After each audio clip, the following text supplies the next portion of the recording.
Are you already recording? Yep. Okay. Damn it. I ruined it. I really like the way that we just went into the recording last night. Made it seem like very fluid. Not unlike this one. Welcome, ladies and gentlemen, to Shared Screens Media Club.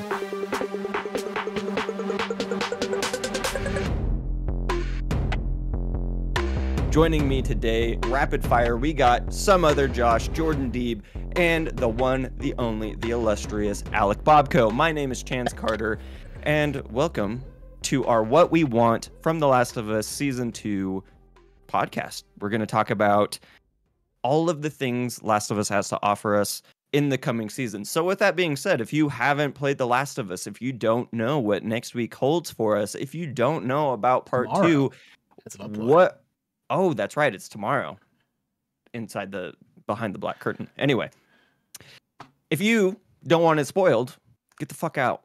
All right? We don't need this right now, right? This is spoiler free. We want to talk about it. Now, when talking about the things we want out of The Last of Us Season 2, one Alec Bobko had something that I really vibed with. Alec, what is the first thing you want from The Last of Us Season 2? So, something that I've really been liking about this first season is because when they were making the first game, they weren't necessarily sure if they're going to make a sequel. So the thing that I'm really liking about season 1 is kind of the foundation they've been laying for season 2 and part 2. So like you're seeing like the lodge a bit more in Jackson that, you know, looks a lot more what we see in part 2 rather than what we see in part 1. We catch a glimpse of Dina, which we never got in the first game.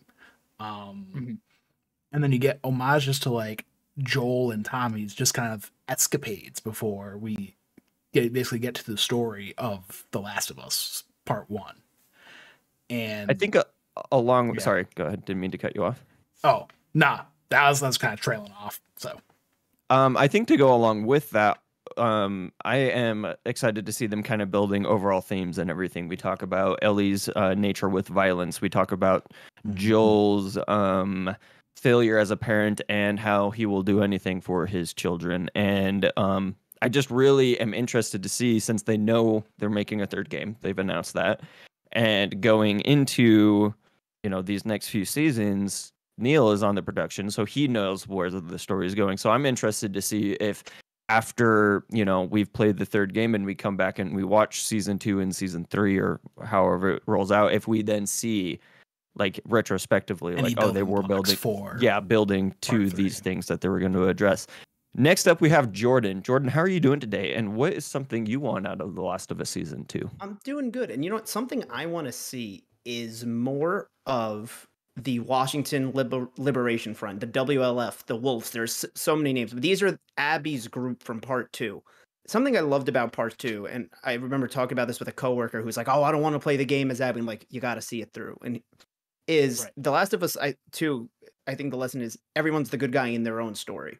And the Wolves are not an inherently evil group like the Ravens we see at the end in Santa Barbara or David's group. They are just a larger community that have found a way to actually build a relatively working society within the remains of Seattle. They're all respectful towards each other and themselves, and the war really only starts because of the issue with Abby and Ellie, and then obviously they're defending their own people. But if you look at them as, in a way, like a country, I feel like all these little factions throughout the U.S. have become their own like nation states. They are just worried about themselves. They are not inherently evil. And I want to see more of that, because I think it would really resonate with the audience to give them the idea of like, these are just a group of people trying to survive in this shitty world. They're like twice the size of Jackson, but they're still making it work. And so, you know, when Ellie has to go out of her way and kill the people that are attacking her, you know, we might see familiar faces. We might feel empathy for those people. And I think it'll give the same emotional tug that part 2 did with just the level of violence it had. So for me personally, because it kind of piggybacks off of that, I'll go next and then I'll jump back over to Josh. I do want to see quite a bit of the WLF. I do want all of season 2 to be from Ellie's perspective, and then like maybe half of season 3 be Abby's, with the finale kind of taking on both roles, because I think once we've seen the majority of the story from Ellie's side, it's going to become pretty clear once we hop over to Abby.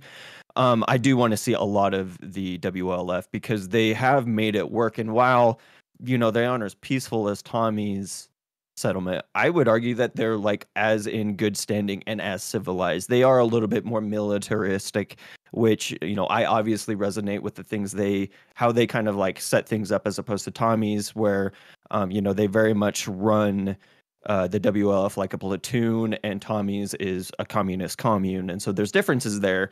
And I'm just really excited for them to dive into that. Getting back to Josh, what are you excited? What's your first thing that you're excited for? Before I get into it, I just want a prediction for the finale. Just a small little insert here. I think we'll get a post-credit scene where we'll have a silhouette of a woman walking up towards the operation room during the finale. With the red sirens, basically the nightmare sequence from The Last of Us Part 2. Just a hint that like Abby is coming. Because do you think we see Abby? Because I think we full on meet Abby next episode. I don't think it's like I think it's like a passing thing like Dina though, where like we just see her, there she is. Yeah, because if you would have asked me if we would have saw Dina this season, I would have said no. You're absolutely crazy for that, right? And so I could, but I don't even think you need to have her cast. So long as you see like the silhouette of the woman just walking towards that operation room, and like players will understand that's Abby, right? But like viewers will be a little bit confused because if I'm remembering right, like at that point, since she wasn't part of like the WLF, like she wasn't like buff Abby like we see her in the game, right? Right. So anyone could stand in for this, yeah. Yeah. She is in shape, I'll say, but I feel like that's just part of being in the Firefly. She's healthy, she has a lot of food and all these other things. I do think her father's killing and all of that is what spurs her into becoming the machine that she is in the second game. Another question I have, because I think it's fairly important to the story, and I actually personally, it was one of my favorite aspects of The Last of Us Part 2, is Abby going to be as physically menacing as she is in the game? Because for me, that was a big aspect that I enjoy. I am into fitness a little bit, and seeing somebody who didn't have a bodybuilder physique, had like the CrossFit, like actual usable muscle physique with like the wrestler back and everything. I think that's important to kind of differentiate her and Ellie. Do y'all feel the same way, or how do you feel about the casting of Abby should go? I'm like, I agree with you. I think it's important to have her body be a machine because like that shows you the investment that she's really put into hunting Joel down, and exacting her revenge, is that she's completely transformed her body. And I think it's important for, like you said, the contrast to Ellie. But also, I think it's important for the end of the game, right? When you see her just completely drained and like she's a stick and like a shell of the woman she like once was. I think like that's very important. And so once you do eventually hire Florence Pugh, just shoot her up with steroids. I'm gonna be honest. That's honestly all we were gonna have to do. I didn't think about Florence Pugh until you said that, bro. We give Florence Pugh a little bit of Anavar.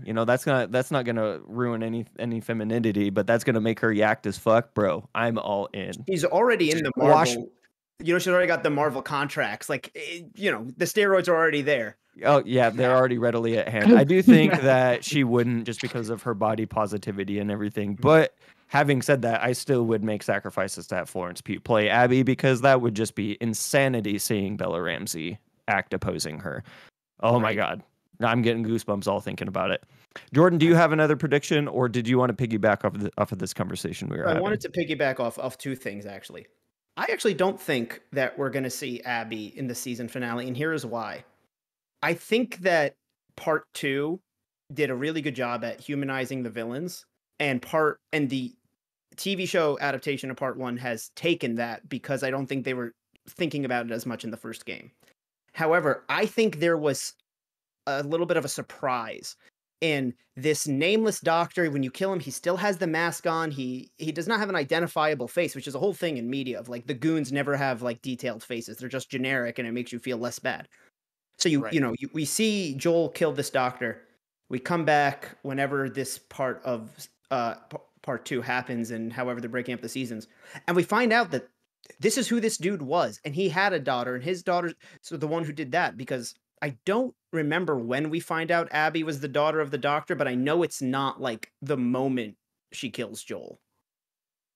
Yeah. Am I wrong in thinking that it's like a ways into the game, like I 5 think or it's 10 I hours? think it's not until you switch and play as her, or it's way deeper into Seattle and you find out as Ellie. Okay. It's once you're 3 days deep, like when you do have that turn, right? Like after Abby breaks in the theater and kind of holds him up and shoots Jesse. Like once they do that perspective, then you do the time jump back. That's where you find out. Yeah, so I think that there would just be something for the audience to be surprised by, for the newer audience. So my question to you is that the season finale with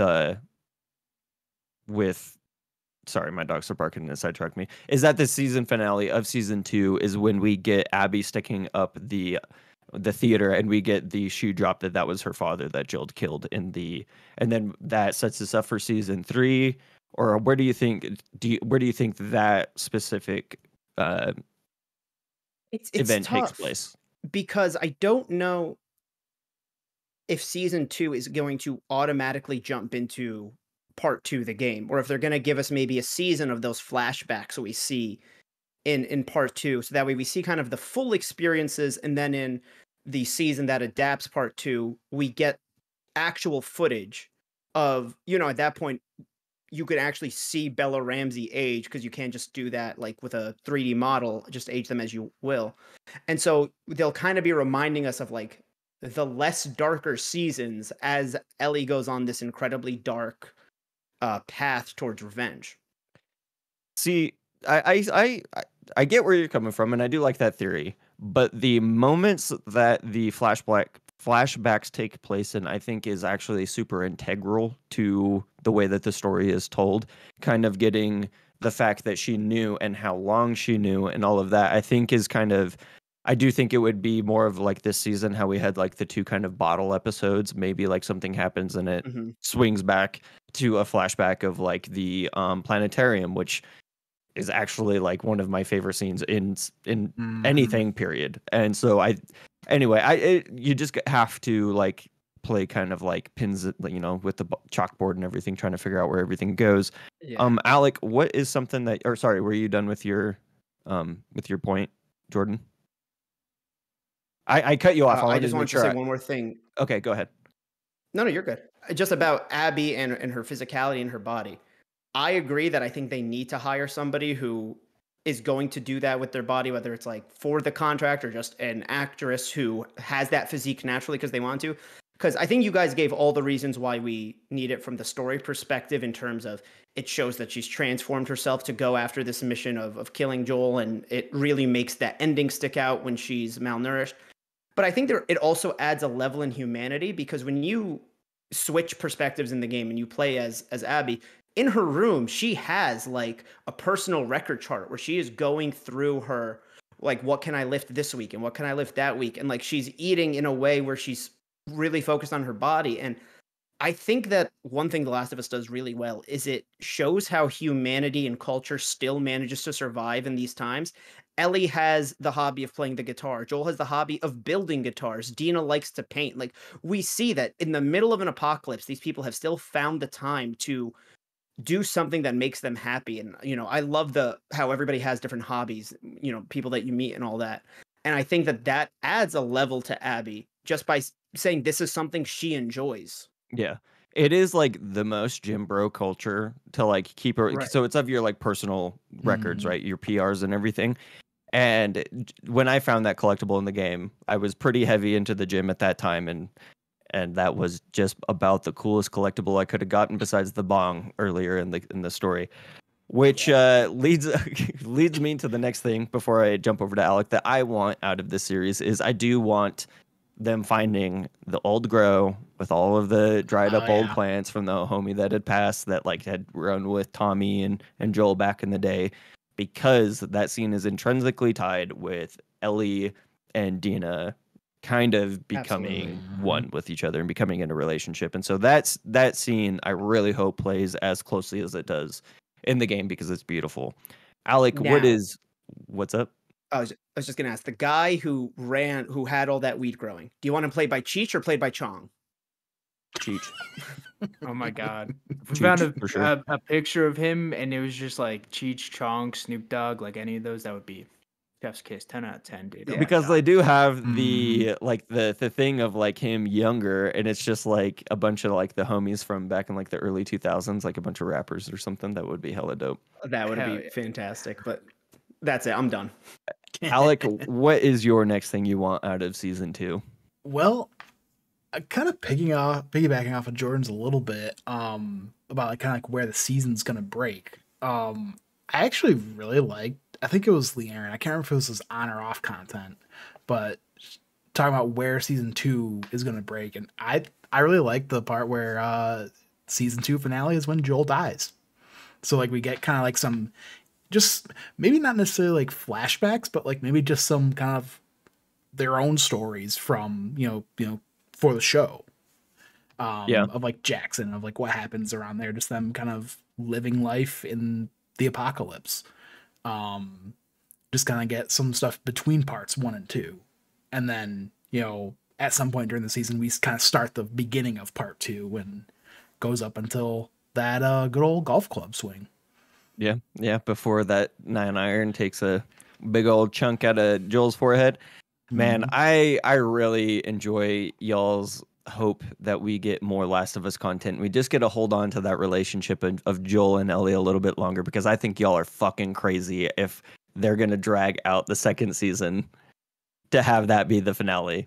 I love the optimism. I love that, like, for the story, and I always want more of Pedro and Bella, as I just cannot see that happening. But we need those type of hot takes to make the conversation interesting. So if you have a hot take that's contradictory to any of ours, please leave them down below in the comments. It greatly helps us with the algorithm and just spreading our beautiful YouTube wings. Now, with that being said, do we have anything we want from season 3? Do we want season 2 to wrap up part 2, or do we want season 3 to be the second half of season 2?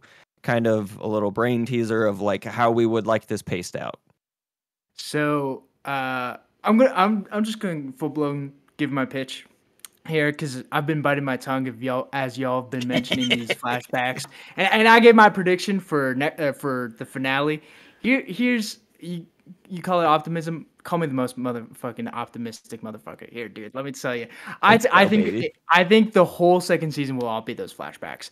I think why Joel's death is so controversial, not only is it because it got leaked beforehand, but also because it happens hour 2 in the second game, and there's a 4-year time jump. There's like, we waited 7 years for a sequel, and they did a 4-year time jump, and he was immediately taken from us hour 2 in, right? And so there's a lot that we didn't get to see. And so my basis for a whole second season would just be all those flashbacks, and I think you'd frame it around the meaning of life, right?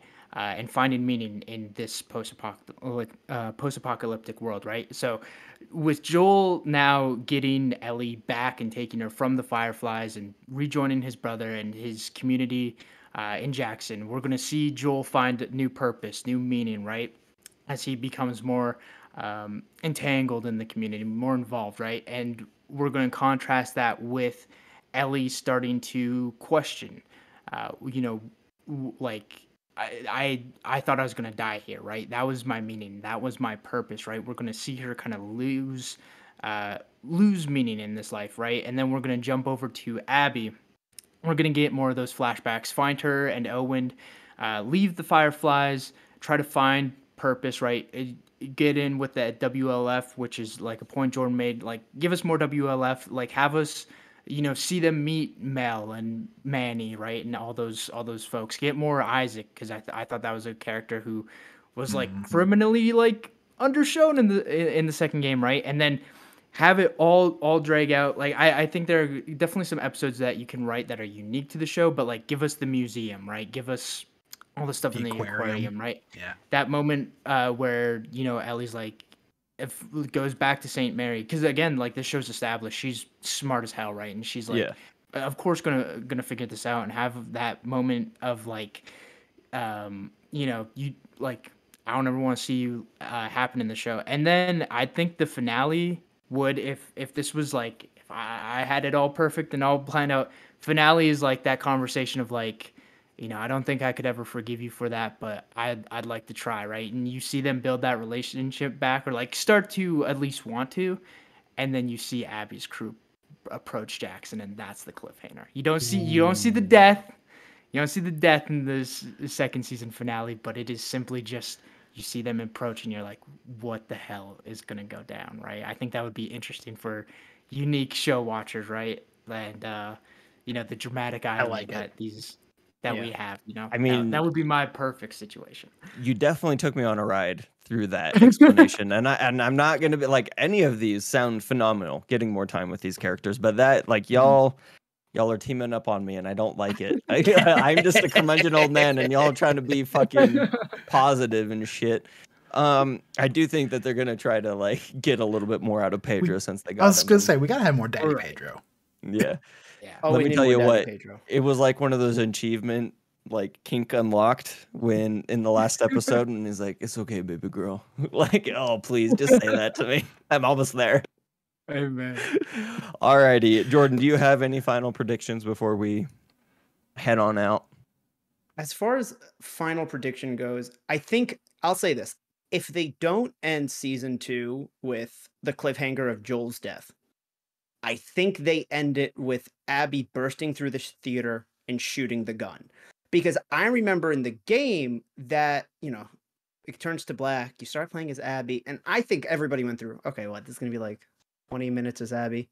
Oh, this is what, maybe an hour as Abby. Suddenly you're like another 7 hours in, you're like, when the fuck does this end? This has been 12 hours with Abby. Yeah. And then when you get back to the theater, I was like, oh shit, yeah, who did she shoot? And I remember thinking that it was Tommy. It was either going to be Tommy or Dina, kind of the people that were a little bit closer to Ellie. And it turned out to be Jesse, which like wasn't, no offense to Jesse, wasn't the biggest deal. But I think that because he was the papa. It's Tommy on the first round, right? So you get there, or no, sorry, it's Jesse on the first round, and then you play as Abby for 3 whole days, and then it's fucking Tommy through the eye. You presume he's dead, and then he survives. Yeah, Tommy has way too much plot armor in these games. I'm not gonna lie. I think it's just because like at any moment we're like, oh, this is Tommy's time. Like he's the brother that's like, I think in typical stories, Tommy would be like the sacrificial lamb so much earlier in the show. Like he would have gone with Joel and with Ellie and died on the way to Salt Lake. But I do find it hilarious that he's just like a coyote and he cannot be killed. Like, he got a bullet through the eye and was like, it's fine, I'll walk it off. Yeah. Something I just thought of, like, because we got the fake outs from the trailer of it being Joel there in Seattle. Do we get like almost like a kind of homage to that fake out for? I really hope so, because that was a really good kind of other shoot dropping moment. But with the way y'all have it set up, that can't happen because but I'm just I don't know, just a thought I had, so I was figuring I'd pose it to the group. Well, I hope so, because I'm also gonna piggyback off something Josh said about, remember Joel's death was leaked on Twitter. Yeah. My friend Victoria, who you guys might know from our other podcasts and whatnot, she's been on. She listens to Cody and Noel, and they spoiled Joel's death without thinking of it because they had played the games. Now, I told her I'm not going to confirm or deny what they said because either way it's a spoiler. But I told her, and Josh, you said you're like, it happens hour 2. I told her how the biggest possible spoiler of part 2 got leaked on Twitter. And yet when it happened so early, I didn't know what the rest was.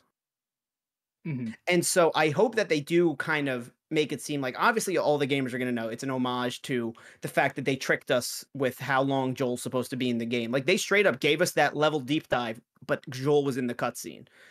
So I do hope that they do things like that, because that way, if it does get leaked kind of through public knowledge of like, oh, well, Joel's supposed to die this season, you're going to have an old lady at the water cooler be like, well, my son told me that Joel dies. And it's just going to go around. If you don't know when it happens, I think it completely changes the context of the story. Because I remember my original theory was they were going to kill Dina, who we didn't even know her name at the time, but Ellie's girlfriend, and Ellie was on a path of revenge for her, and Joel went after to stop her, got caught up, and died. No, it's was- it's completely not what I thought. Remember when there was like a 2-month span where everybody was pissed at Naughty Dog for thinking that they fridged Dina, and then that was like the furthest thing from the truth. It's like a story about like queer. Anyway, I just Yeah, find that hilarious. That, like they're remember- like, no, just shut up. It's fine. And remember getting like 22 hours into the game thinking that E3 cutscene was just for a trailer, and then they play it at the very end. Yeah. Oh yeah, I forgot about that shit. Oh my god. I really hope that's one of the last things to kind of end the season on. Alrighty, ladies and gentlemen, and non-binary folks, go ahead. What song? Because Future Days doesn't happen. Yes. I Miss You by Blink-182. Ooh, that's Not serious. Not love serious. it. I think I they love still it. use Future Days. See, like Alternate timeline. when I mean, who when, fucking cares? None of us. And we're the when the hardcore that would. Sorry, go Yeah. ahead. When the show was coming out and they were like, "Hey, we're not gonna do like any spore action," right? People were like, "Oh my god, you have to have spores! Like, I need like The gas mask. I need the gas mask sequences. Disney Plus made a whole show on putting fucking Pedro Pascal in a helmet, right? Like you could put him in a gas mask, for 5 minutes, and people were freaking out. We're 8 episodes deep, not a spore shown, and I'm completely fine with it. The thing that has upset me the most has been the 10-year jump forward in time now, because I feel like we are being robbed of Future Days.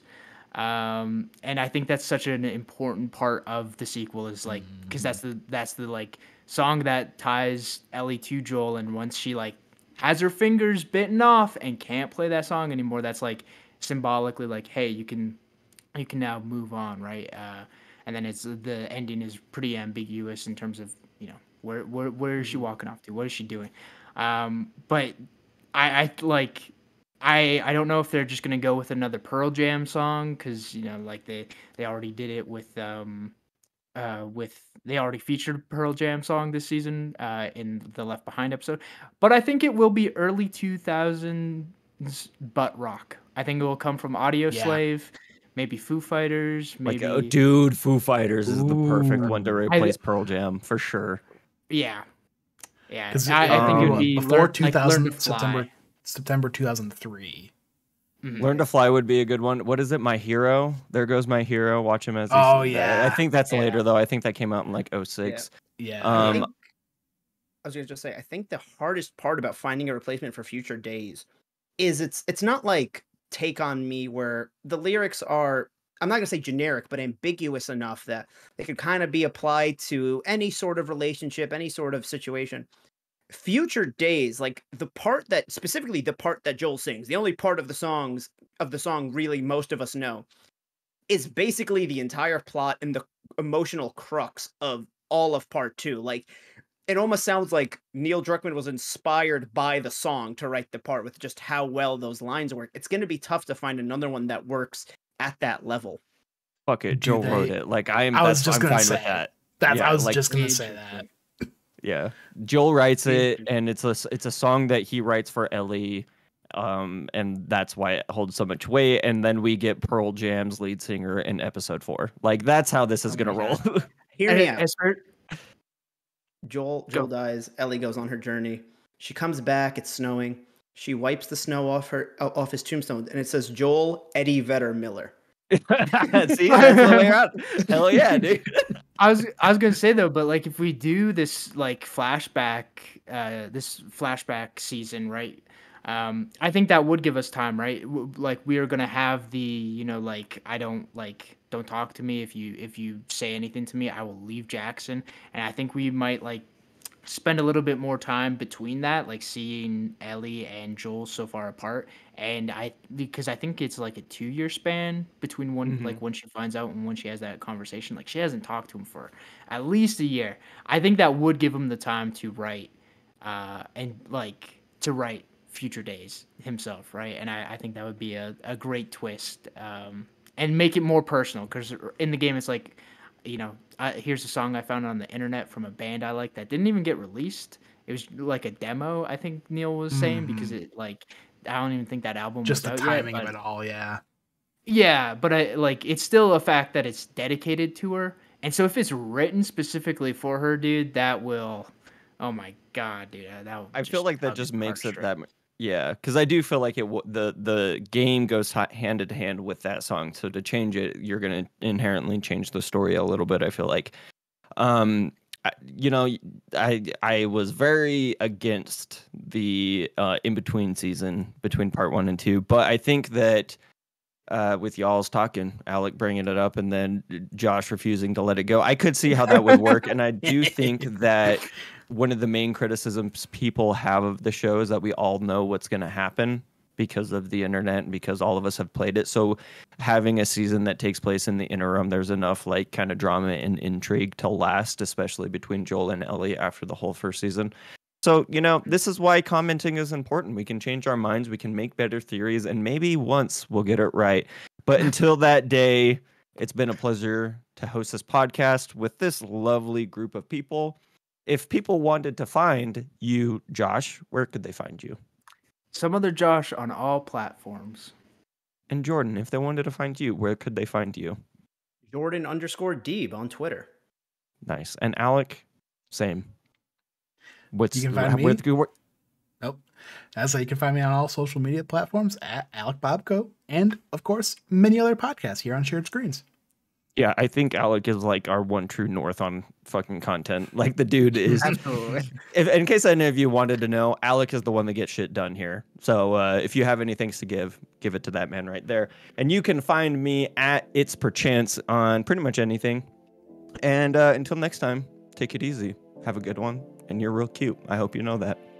Bye.